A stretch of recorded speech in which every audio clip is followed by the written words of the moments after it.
Damn. What's going on? It's your boy Kubla. You know who it is.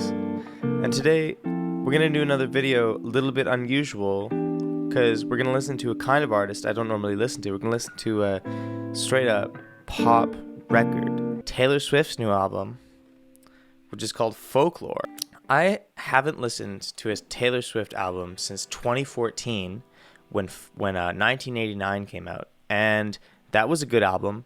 I liked it. I liked the direction she went with it. I thought it was really cool. And I checked the album out because of this song that Third Story covered, and it sounded like this. Midnight, I'll come and pick you up, no headlights, yeah. Long drive, and in burning flames of paradise. And that just, I was like, whoa, Taylor Swift wrote that? That's crazy. So I'm not a stan. I'm just a musician. And I'm into checking this out because it seems interesting. All right, this one's called The One.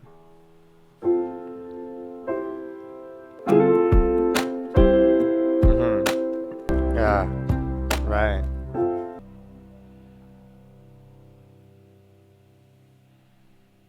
All right. Okay. I like that song. I felt like that song had a really interesting kind of point as to like modern relationships. I feel like that's something that Taylor Swift has really hit on a lot in her career, is writing really, really good love songs, especially that appeal to like young women. I mean, you can just, the proof's in the pudding there, but that to me like was a cool commentary. Kind of like there's a line in there that I really liked, and how she ended the first verse and the second verse. The greatest films of all time were never made. And then she turns that back. The greatest loves of all time are over now. And there's just so much juxtaposition in here. I liked how much humility she had in this song. It was a good song. It had the nice like 4-1 the whole time, which kind of made it even feel kind of gospel-y. And that's I kind of dig that in a pop song. Okay, track 2 we're gonna check out. This is called Cardigan. And she's got this nice little kind of understated vibe here, where the whole album, including the title, is all lowercase letters. Very cute. All right. Oh. I like this ending. Right up my alley. There's kind of like an aesthetic that she's describing here. Sequin smile, black lipstick, sensual politics, dancing your Levi's, drunk under a streetlight. Taylor Swift seems like she's the master of writing these kind of bittersweet love songs that really appeal to kind of the individuality of young women. It really makes me feel like that, like really get that feeling like I'm a young lady listening to this music, which is, it's nice. It's like, nothing about the music I find particularly exciting. I mean, I'm definitely not the market, so what can you say? We're going to keep going. We're going to keep listening through this. This is The Last Great American Dynasty, third song. All right, I like this piano. Okay, yeah. Getting like Casey Musgraves vibes. Very Nashville. Okay, so for Taylor Swift and listening to Taylor Swift, the music is all right. Like, it's all right music. It's like pretty basic kind of pop production. I liked the rhythmic elements in that song. It kind of had a cool beat. It had some like interesting kind of like suspended.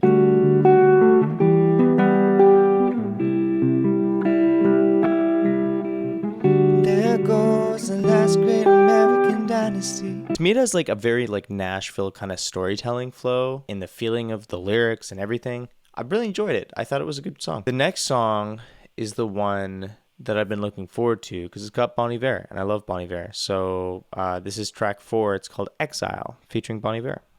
Oh, these backups are crazy. Balancing on breaking bridge. Now you are my crown. Now I can do for all this to reach your mind. The song itself I didn't like that much. I just didn't like the flow that much. But the way that it was orchestrated and the little kind of tastes of musicality that Justin Vernon and Taylor Swift threw in there, I enjoyed them a lot. It was really just the chorus it was a little bit monotone. Like there's only it was kind of like sitting around one note, which was nice, but I mean, it's just a preference thing. I prefer songs that flow either with like a rhythmic element or with a melodic element, and I just found that because there wasn't really either working, it was really like dong dong dong dong quarter notey. Yeah. I mean, I like the way it was building, but by the end when they were doing their little doubles, I was great. Um yeah, it was it was pretty good. It was pretty good. Now, what do I know? I don't know anything. I know nothing. So take what I say with a grain of salt. But that's just how I feel. All right. This is number 5, which is My Tears Ricochet. I like this. Oh, I love that EP. There's a little EP with tremolo kind of sitting in the background. Beautiful. That's nice, Taylor. I like that a lot. That was by far my favorite song on the album so far. I really liked I didn't have it in myself to go with grace, and so the battleships will sink beneath the waves. I really liked that melody. That was a really great melody to a chorus. I liked how she changed it up every time and how the story progressed.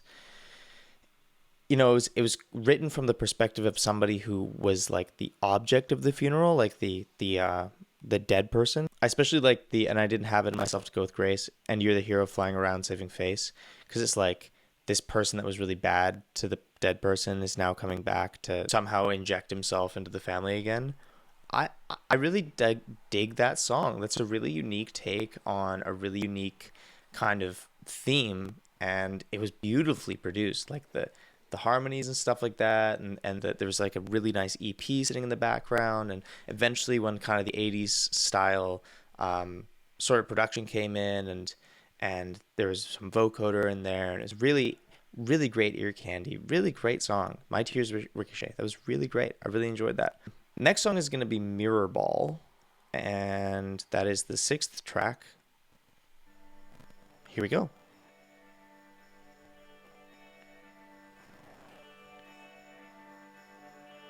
Very indie.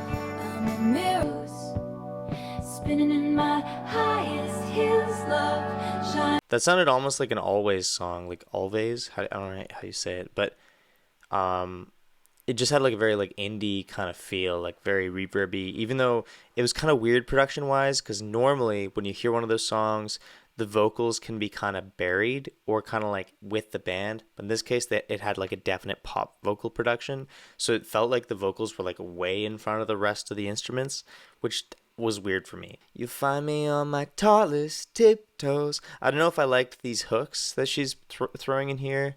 It's definitely gonna get stuck in my head, which is one of those things. But I like the comparison. Like it's a cool song. I really like all of the exploring the idea of I'm a mirror ball. Like, I'll show you what you say, and I'll show you every version of yourself tonight. It's cool ideas in there. Some cool ass ideas in there. Not bad, Taylor. Not bad. The album's pretty good so far. Honestly, I don't know if I would listen to this by myself, if I were given a choice, but because I'm sitting down and listening to this, and because I have such a background as playing jazz and playing R&B and playing pop, but a different kind of music, this is definitely an introduction to a very popular art form that a lot of people like that I wouldn't normally investigate. So this is very cool. Okay, this is track 7, which is called 7. Please, I love this melody. I used to scream ferociously.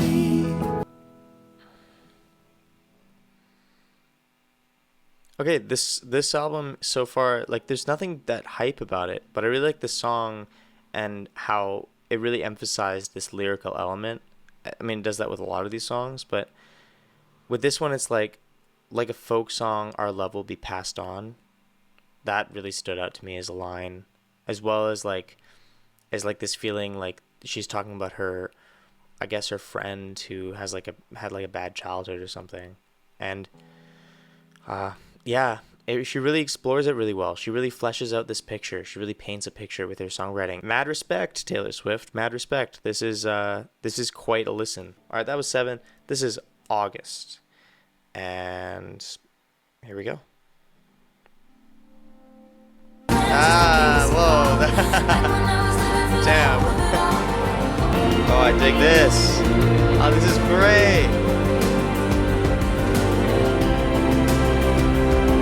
What a magnificent soundscape. Goddamn. August sipped away like a bottle of wine 'cause you were never mine. I liked that song a lot. It kind of reminded me of all the first songs I would hear of Taylor Swift's when she was like first starting out, like in the mid 2000s or so. And that was really cool. I like that a lot. I mean, the soundscapes were like way more hype and way more exciting. And I'm glad that they did that because on such a long album, it's good to keep the listener in mind. It kind of felt like the end of a part 1. So far, I really like the album. I really feel like she's exploring some interesting themes, definitely in the pop realm. She's kind of pushing some boundaries musically. She's creating a soundscape that I think really works for a lot of people. So this video is partially made thanks to my Patreon supporters. Here they are. And they are few as of right now, but I'm just getting this thing started. And if you want to support me in making these videos, and making my own original music, and eventually launching things like merch and interesting stuff, check it out. You know, you can pay as little as $1 Canadian a month, and that's not very much money. So I would love it if you could help me out and support me on this little journey that I'm on right now. I'm a professional musician, but since COVID-19 hit, I've been a bit sidelined because there's no gigs, and that was the way that I made my money primarily. But now I'm looking at ways to fix that in the modern age. So here we are.